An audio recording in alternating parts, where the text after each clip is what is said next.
नमस्कार साथियों, एक बार फिर से आप सभी का बहुत सारा स्वागत है लोधाई क्लासेस के बीए प्लेटफॉर्म पर। दोस्तों, बीए थर्ड ईयर के अंतर्गत एक और हिंदी साहित्य के एक और पार्ट पर मैं आज आपके लिए मॉडल पेपर लेकर के आ चुका हूं। दरअसल जिस पर अभी हम बात करने जा रहे हैं, इसका एग्जाम आप सभी को पता है 5 मार्च को, यानी कि जस्ट कल होने वाला है।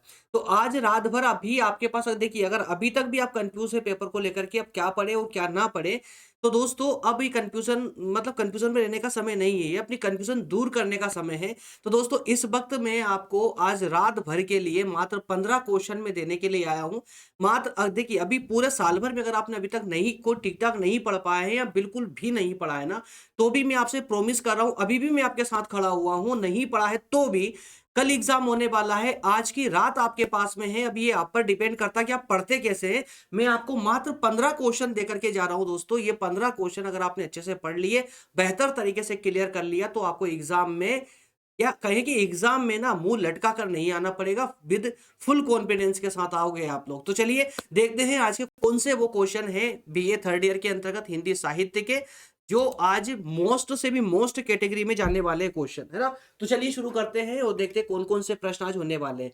सबसे पहला क्वेश्चन दोस्तों, एक बात और मैं अभी स्टार्टिंग में बता दूं, जिनके पास आंसर नहीं है वो मुझसे आंसर भी ले सकता है, क्योंकि अब आपके पास इतना समय नहीं बचा है कि आप नोट्स बना करके या वो किताब से कहीं से ले सके। बट मैं क्वेश्चन अभी आपको दे रहा हूं, अगर इन क्वेश्चनों की अगर आप इंटरेस्टेड है, आंसर लेना चाहते हैं, तो मैं आपको ये भी बताऊंगा इसके आंसर की पीडीएफ आपको कहां से मिलेगी, ठीक है ना।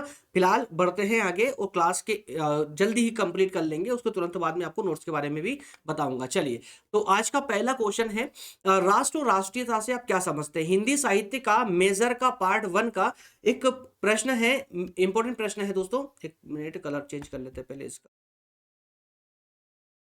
यह है राष्ट्र और राष्ट्रीयता, दोनों अलग अलग कॉन्सेप्ट है, याद रखिएगा, राष्ट्र और राष्ट्रीयता, है ना। तो राष्ट्र और राष्ट्रीयता से आप क्या समझते हैं, और यही प्रश्न अथवा में है, राष्ट्र की अवधारणा क्या है और राष्ट्रीयता के प्रकार बताइए, राष्ट्रीयता कितने प्रकार की हो सकती है। तो दोस्तों देखिए, दोनों प्रश्नों में कॉमन क्या आ रहा है, राष्ट्र और राष्ट्रीयता का अर्थ। क्लियर है। इसके बाद में यहां से एक जो नया कॉन्सेप्ट जोड़ा है वो है प्रकार, और इसी प्रकार से राष्ट्रीयता के गुण कौन से होते हैं, एक नया कॉन्सेप्ट ये जुड़ गया। तो कुल मिलाकर के आपके पास में ये इस प्रश्न में 4 टर्म दी गई है, चारों टर्म पर आपको अच्छे से तैयारी करनी है, ठीक है ना। चलिए अगला प्रश्न है, राष्ट्रीय चेतना से आप क्या समझते हैं। तो यहां पर जो आपका मेन कॉन्सेप्ट होने जा रहा है वो है राष्ट्रीय चेतना। राष्ट्रीय चेतना से आप क्या समझते हैं। अगला प्रश्न है, 19वीं शताब्दी में राष्ट्रीय चेतना के उद्भव और विकास पर एक लेख तैयार कीजिए। ठीक है, कब से, 19वीं शताब्दी में। 19वीं शताब्दी में जो राष्ट्रीय चेतना जागृत हुई, उसके उद्विकास का, उद्भव और विकास का के पीछे कौन से रीजन थे, वो कारण आपको यहां पर बताने हैं। वहीं अगला प्रश्न है, पाश्चात्य साहित्य में राष्ट्रीय चेतना संबंधी दृष्टि को समझाइए। तो दोस्त, राष्ट्रीय चेतना आपने वर्तमान परिस्थितियों या 19वीं शताब्दी के अकॉर्डिंग पढ़ लिया।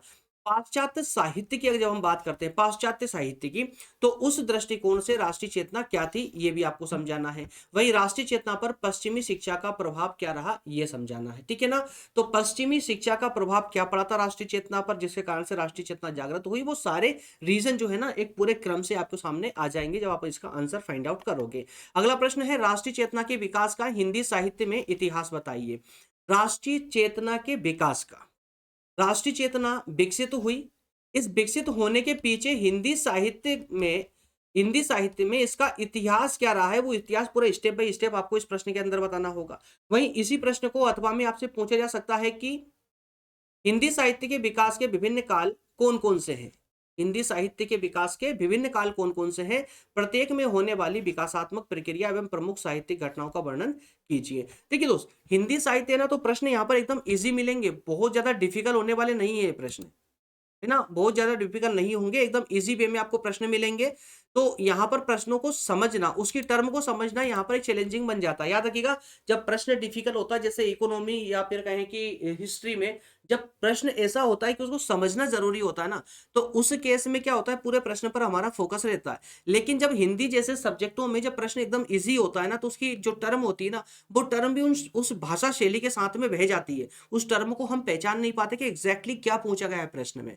तो यहाँ विशेष ज़रूरत है आपके फ़ोकस करने की प्रश्न के उस टर्म पर कि आपसे पूछी क्या जा रही है ना? और जो पूछा गया है उसी का आपको सटीक आंसर वहाँ पर देना होता है। चलिए अगले प्रश्न की ओर बढ़ते हैं। हिंदी साहित्य में महावीर प्रसाद द्विवेदी और हिंदी नवजागरण पर लेख लिखिए। तो महावीर प्रसाद द्विवेदी और हिंदी नवजागरण, ये 2 मेन कॉन्सेप्ट आपको यहाँ पर दिए गए हैं।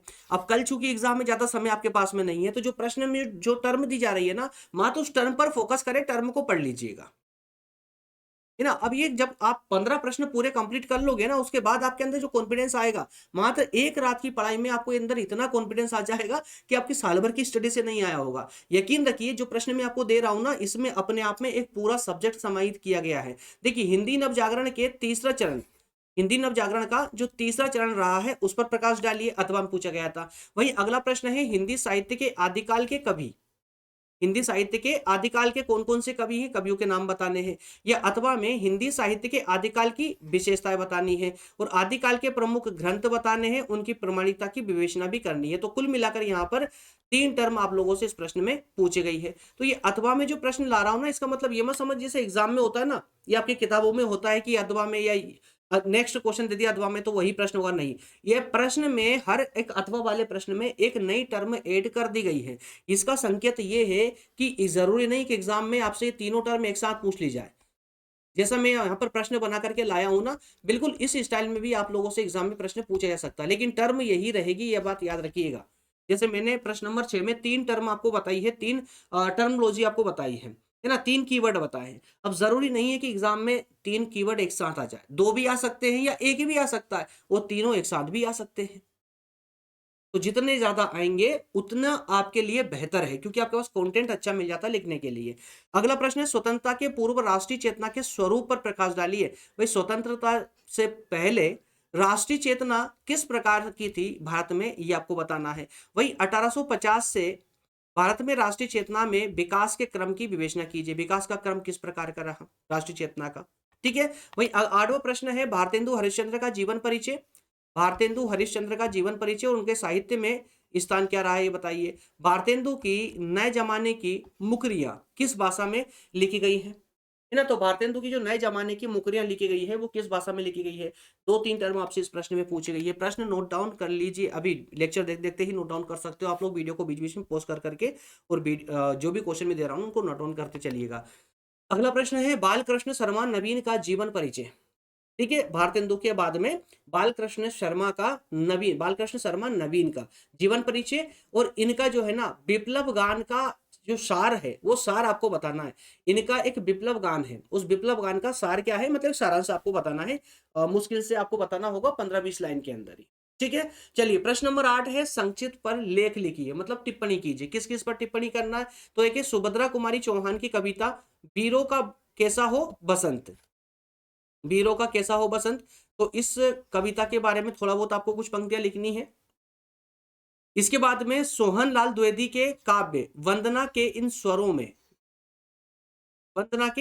में, तो ये 2 मेन आपको कीवर्ड दे दिए गए हैं, इन पर आपको छोटे छोटे कथन लिखने हैं, टिप्पणी करनी है। वही प्रश्न नंबर 9 को, यार प्रश्न में गड़बड़ कैसे हो गई है, प्रश्न नंबर 8 तक यहाँ तो हो चुका था, माफ कीजिएगा। यहाँ पर जो है ना, ये प्रश्न नंबर 9, ये है प्रश्न नंबर 9, और ये है प्रश्न नंबर 10, ठीक है। ये प्रश्न 9 और ये प्रश्न नंबर 10, और ये प्रश्न नंबर अब 11 स्टार्ट हो चुका है। प्रश्न नंबर 11 में भी 2 कॉन्सेप्ट दिए गए हैं, दोनों पर आपको टिप्पणी करनी है, हल्दी घाटी, और एक है आपका दिनकर द्वारा रचित शहीद स्तवन का उल्लेख, शहीद स्तवन, ठीक है। चलिए भाई, प्रश्न नंबर 12 है, गोपाल सिंह नेपाली का साहित्यिक परिचय। गोपाल सिंह नेपाली, है ना, और उनकी रचना स्वतंत्रता का दीपक। स्वतंत्रता का दीपक किसकी रचना है? गोपाल सिंह नेपाली की। इसका भी आपको सार लिखना है भावार्थ के साथ में। चलिए, अगला प्रश्न है, प्रश्न नंबर 13 है, यहाँ पर ये 12 नहीं है बल्कि ये 13, प्रश्न नंबर 13 हो चुका है, ठीक है। आगे ये 14 आएगा और ये 15 आएंगे, ठीक है ना। ये एक्चुअल में ये क्वेश्चन ऊपर नीचे ट्रांसफर करने में ना, ये क्रम की संख्या, जो क्रम जो होता है ना अंकों का, ये बिगड़ जाता है, तो वो यही बिगड़ा गया है, चेक नहीं किया गया लास्ट में, क्योंकि जल्दबाजी आपको ही नहीं, जल्दबाजी मुझे भी थी, क्योंकि आज कल पेपर होने वाला है, तो मैं कोशिश की कि जितना जल्दी हो सके मैं आप लोगों को ये टेस्ट क्लासेस दे दूं। मैंने पूरा प्रयास किया, लेकिन दोस्तों बहुत जल्दी नहीं दे पाया, क्योंकि थर्ड ईयर में मेजर में बहुत सारे सब्जेक्ट हैं। लगभग लगभग 9 से 10 में सब्जेक्ट दे चुका हूँ थर्ड ईयर में, मेजर के फर्स्ट पार्ट के, जिनका पेपर कल होने वाला है ना। तो ये आज का लास्ट पेपर है मॉडल पेपर में, मतलब कि जो मेजर का फर्स्ट पार्ट वाला है ना। चलिए आगे आपके एग्जाम के अकॉर्डिंग आपको क्लासेस इसी प्रकार मॉडल पेपर देता रहूंगा आपको। चलिए अगला प्रश्न है, श्री कृष्ण सरल द्वारा रचित मैं अमर शहीदों का चारण है ना, क्रांति गंगा काव्य संग्रह की इसकी व्याख्या व्याख्या कीजिए। वहीं इसी प्रश्न को अथवा में है कि कवि के अनुसार जहां शहीदों का रक्त गिरता है उस स्थान को क्या कहते हैं। ये पूरा आपको यहाँ पर इसकी व्याख्या करनी है या वर्णन करना है। ठीक है, व्याख्या या वर्णन करना है। चलिए अगला प्रश्न है, प्रश्न नंबर 14 है, कवि प्रदीप आज हिमालय की रचना का वर्णन अपने शब्दों में कीजिए। और वहीं अथवा में है, आज हिमालय की चोटी से फिर हमने ललकारा है गीत की पृष्ठभूमि लिखिए। ठीक है, और वहीं प्रश्न नंबर 15 है, इंदिवर के जीवन परिचय पर प्रकाश डालिए। है प्रीत जहां की रीत गीत की पृष्ठभूमि की चर्चा कीजिए और गीत के बोल लिखिए। एकदम सिंपल और सामान्य से प्रश्न है दोस्तों, बहुत ज्यादा उलझन वाले नहीं है। मात्र ये 15 प्रश्न, अब चूंकि जिनका पेपर कल है, लेकिन हाँ कुछ यूनिवर्सिटियों ने एग्जाम डेट आगे बढ़ा दी है, तो उन बच्चों के लिए एक सरप्राइज, एक छोटा सा सरप्राइज और है, मतलब कुछ क्वेश्चन और है आगे। लेकिन जिनका पेपर कल यानी 5 मार्च को होने जा रहा है, वो मात्र ये 15 प्रश्न पढ़ करके सीना तान करके एग्जाम सेंटर में जाइए दोस्तों, बिल्कुल डरने की जरूरत नहीं है। बेहतर फुल कॉन्फिडेंस के साथ में जाइए, लेकिन फुल कॉन्फिडेंस दिखावे वाला नहीं होना चाहिए, अंदर से आना चाहिए। और अंदर से कब आएगा, जब आप इनके माध्यम से पूरी तरह तैयार होकर के जाओगे। डरने की, मायूस होने की जरूरत नहीं है। नहीं पढ़ा वो कल की गलती थी, कल की गलती के लिए आज नहीं पछताना चाहिए। जो मौका आज आपके पास में, उस मौके को पकड़ लीजिए, आगे आपका रास्ता अपने आप खुल जाएगा, है ना। तो चलिए दोस्तों, जिनका एग्जाम डिले हो चुका है, जिनका पेपर आगे कभी कुछ दिनों बाद में है, उनके लिए 10 क्वेश्चन और हैं यहाँ पर लघु प्रकृति वाले। 10 क्वेश्चन में खोलकर आपके सामने रख देता हूं। ये 10 क्वेश्चनों पर अच्छे से आप लोग तैयारी कर लीजिएगा, मैं यहाँ पर टाइम नहीं दूंगा। ये 10 क्वेश्चन, ठीक है ना, प्रश्न नंबर 7 1 से लेकर 7 तक ये है, और 3 प्रश्न ये है। वीडियो को रोक करके नोट डाउन करना है, नोट डाउन कर लीजिए जो भी आपको करना है। अगर आप कमेंट सेक्शन में कहेंगे पीडीएफ लिख देंगे, तो मैं पीडीएफ भी डाल दूंगा इस क्लास नोट्स की। और अब मैं एक और इंपॉर्टेंट बात बता दूं, जिन दोस्तों के कल या आगे चल करके पेपर है, जिन दोस्तों के पास इनके आंसर नहीं है, उस आंसर की जो है, या कहीं की आंसर शीट तैयार कर ली गई है, आंसर शीट तैयार कर ली गई। लेकिन एक छोटा सा ब्रेकर इसमें आता है कि इसके लिए आपको एक सब्सक्रिप्शन अमाउंट पे करना होता है, सब्सक्रिप्शन लेना होता है। सब्सक्रिप्शन कोई बहुत बड़ा नहीं होता है, ये और क्लासेस की तरह की 2000 5000 की क्लासेस आपको लेनी है, सब्सक्रिप्शन लेना है नहीं। देखिए, अगर आपके पास सारी फैसिलिटी है, ऐसा नहीं है कि जबरदस्ती का बर्डन आपके ऊपर थोपा जा रहा है। अगर आप सिर्फ एक सब्जेक्ट का सब्सक्रिप्शन लेते हैं, यानी आपको सिर्फ एक ही सब्जेक्ट की नोट्स चाहिए सिर्फ कल की तैयारी के लिए, यानी हिंदी राष्ट्रीय काव्य धारा वाले सब्जेक्ट की ही नोट्स चाहिए, तो उसके लिए आपको मात्र 99 रुपए का सब्सक्रिप्शन लेना होता है। और अगर आप चाहते हैं कि नहीं सर, हमें सिर्फ एक सब्जेक्ट तो हम पढ़ लें, ठीक है, बाकी सब्जेक्ट का क्या होगा, तो बाकी के नोट्स भी हमको चाहिए। तो दोस्तों, अगर बाकी यानी कि ऑल सब्जेक्ट, जिसमें मेजर के 2 पार्ट, एक माइनर का, एक ओपन इलेक्टिव का और एक वोकेशनल का, ऐसे कुल मिलाकर के 5 सब्जेक्ट हो जाते हैं। और 5 सब्जेक्ट का जो प्राइस होता है ना, वो अप्रोक्स 5000 रुपीज, 500 माफ कीजिएगा, 500 रुपीज होते हैं। लेकिन इसको 50% डिस्काउंट के साथ में, अगर ऑल सब्जेक्ट आप एक साथ लेते हैं, तो 50% डिस्काउंट के साथ में 249 रुपए में आपको ऑल सब्जेक्ट का सब्सक्रिप्शन मिल जाता है। ठीक है, मेजर से लेकर के ओपन इलेक्टिव तक पूरे 5 पार्ट का। लेकिन अब एक दिमाग में सवाल उठ रहा होगा, सर एक फाउंडेशन कोर्स भी है। तो मेरे प्यारे दोस्तों, फाउंडेशन कोर्स के लिए भी आपके पास फैसिलिटी अवेलेबल है। फाउंडेशन कोर्स के लिए आपको 149 का सब्सक्रिप्शन लेना होता है, और फाउंडेशन की चारों नोट्स आपको मिल जाती है पीडीएफ के रूप में। और ये सारा कंटेंट हिंदी मीडियम में अवेलेबल है। मैं सभी उन अंग्रेजी छात्रों से कहना चाहता हूँ, याद रखिएगा, क्योंकि व्हाट्सएप पर वो नोट्स सब्सक्रिप्शन लेने के बाद में फिर बोलते हैं कि सर हमारा इंग्लिश मीडियम है, तो इंग्लिश मीडियम में नोट्स प्रोवाइड कीजिए। अभी फिलहाल हमारी टीम के द्वारा इंग्लिश मीडियम में जो है कंटेंट प्रोवाइड नहीं कर पा रहे हैं, किसी कारण से नहीं कर पा रहे हैं। आगे चलकर हम कोशिश करेंगे। मिलेगा कैसे सब्सक्रिप्शन, तो आपको नंबर दिए गए हैं, इस नंबर पर आप लोग जो है व्हाट्सअप कीजिए, कॉल कीजिए, कॉन्टेक्ट कीजिए, या कहें कि अगर आप ज़्यादा कुछ डिस्कस नहीं करना चाहते, तो इस पेज का स्क्रीनशॉट लें, और इस पेज को स्क्रीनशॉट लेकर के इस नंबर पर आप सेंड कर दें, और नीचे लिख दें कौन सा सब्सक्रिप्शन आपको लेना है। जैसे 249 में मेन सब्जेक्ट, 149 में फाउंडेशन, दोनों भी आप ले सकते हो, तो दोनों अलग अलग लिख दीजिएगा वहां पर, 249 भी लिख दीजिए, प्लस करके 149 भी लिख दीजिए। हमारी टीम समझ जाएगी और आपको रिप्लाई कर देगी। चलिए दोस्तों, मिलेंगे अगले सेशन में। सेशन अगर अच्छा लगा है, आपके लिए हेल्पफुल रहा है, तो आप सेशन को लाइक जरूर कर दें। कल वाले सेशन में फिर मिलेंगे, और कमेंट करके मुझे बताइएगा कि अगला पेपर कौन सा होने वाला है आपका। उसके अकॉर्डिंग में आप लोगों के लिए मॉडल पेपर तैयार करके लाऊंगा, ठीक है ना। मिलेंगे अगले सेशन में, बहुत बहुत धन्यवाद। हाँ, छात्र नए हैं, पहली बार आए हैं तो सेशन को सब्सक्राइब करके बेल आइकन को जरूर प्रेस कर लीजिएगा। लाइक का बटन तो आपको दबाना ही, ये कंफर्म है, तय है।